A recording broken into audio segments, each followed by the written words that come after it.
Tiranës dhe Shqipërisë do t'i mungoj një njeri i ditur. Një njeri që kishte mendim për gjithçka, një njeri patriot, që vetë ofroheshte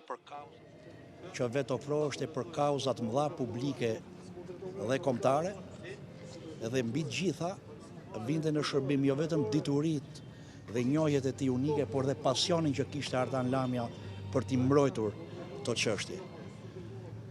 Ka humbur jeta publike, ka humbur jeta institucionale, por mbi të gjitha edhe shoqëria civile ka humbur një aktivist të shkëlqyer të çështjeve me interes të madh kombëtar.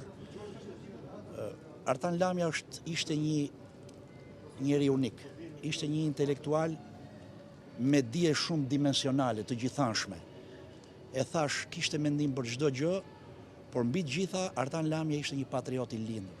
Një patriot që dinte t'i mbronte çështjet kombëtare dhe rrënjët evropiane të Shqipërisë me pasion dhe me njohuritë e thella që kishte.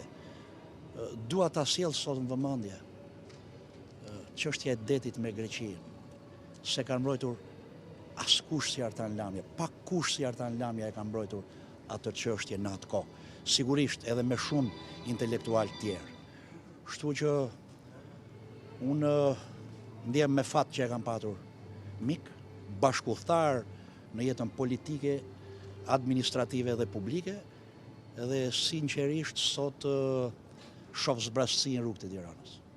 Sepse njerëzit e mençur po i rallohen më shpejt se sa duhet Tiranës, Shqipërisë dhe ambientit intelektual.